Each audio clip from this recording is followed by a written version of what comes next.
Nickelodeon. What else is there to say? Whether you grew up with it in the 70s and 80s, with the hugest sitcoms, or if you were growing up in the Nicktoons era from the mid-90s to early 2000s, there's no denying it that Nickelodeon had an impact on kids' television. Heck, the adults were even watching. But how far could they go before their legacy is ruined? That's what we're going to be discussing today. Hello everyone, welcome to your local retro child, or if you've been to my channel, hello and welcome back to local retro child. And today, we're going to be diving on in on what happened to Nickelodeon. Our story begins on April 1st, 1979. The channel first launched, and overall, they barely had anything.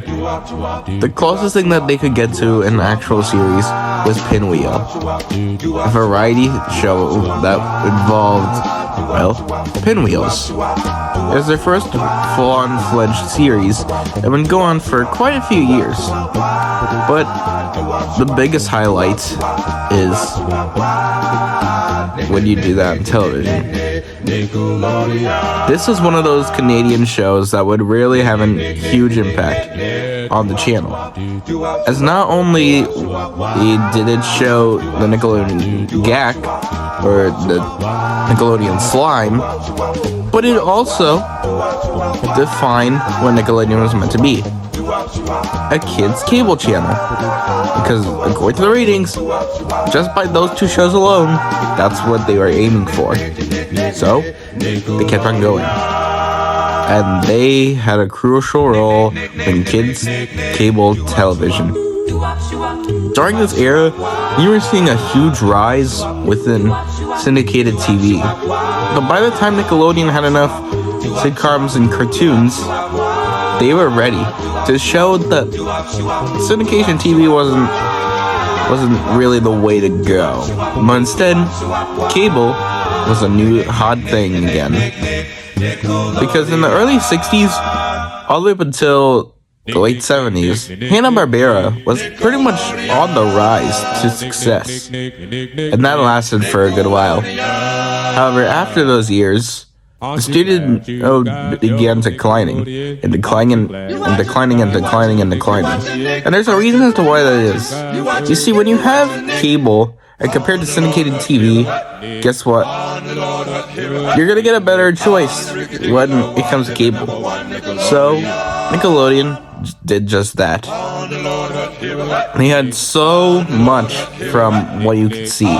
Hey Arnold, Rugrats, and Ren and Stimpy for the animated side of things.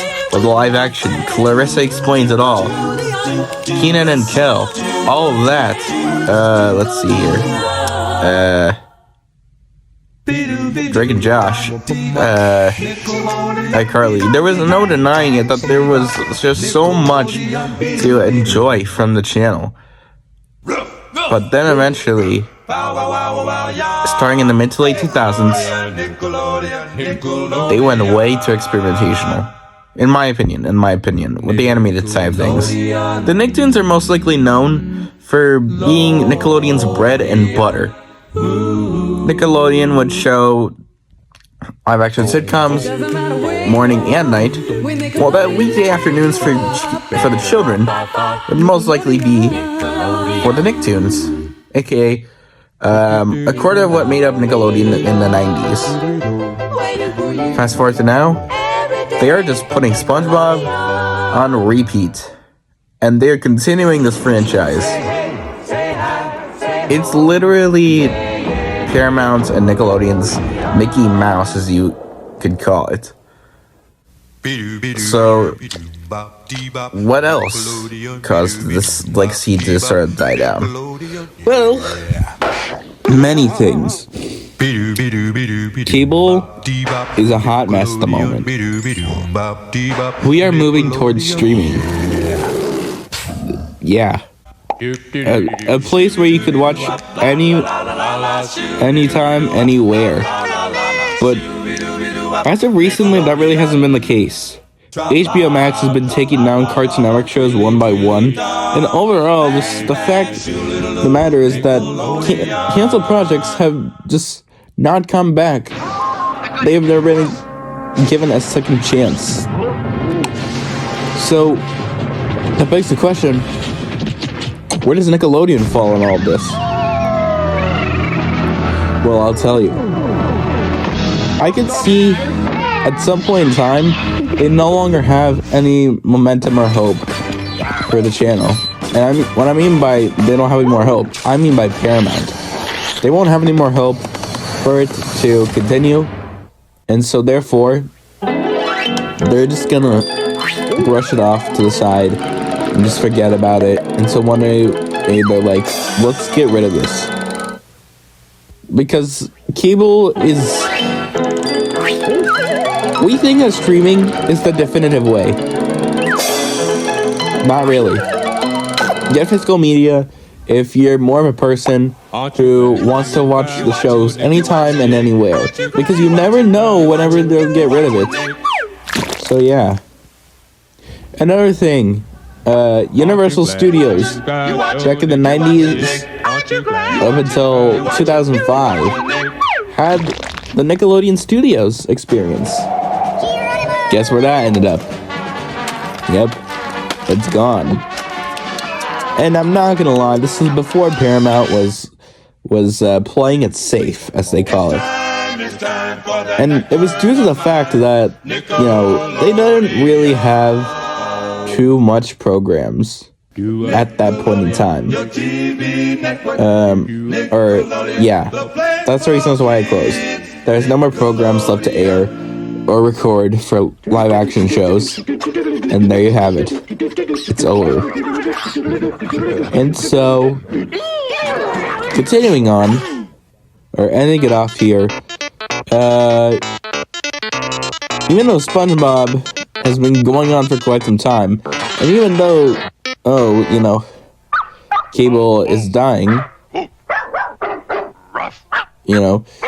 I don't think those are the definitive reasons. I think the reason's because Paramount is playing it too safe. They're worried that someday their stock market will crash.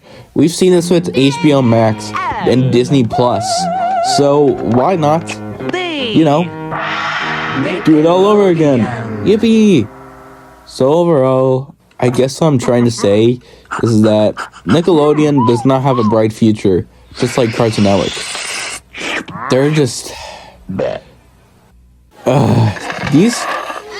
These parent companies that belong to these cable channels really need to know what they're doing. They're playing it too safe, and us as viewers are not watching your channel because of the fact that you barely have anything.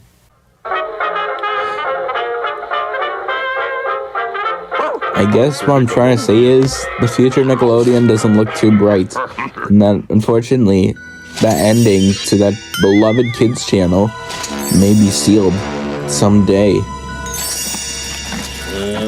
And I hope that's not the case. Same thing with Cartoon Network. I hope that Warner Brothers doesn't really dissolve that brand over time. Well, I guess we'll just have to wait and see. This is your local retro child. Peace out, everyone.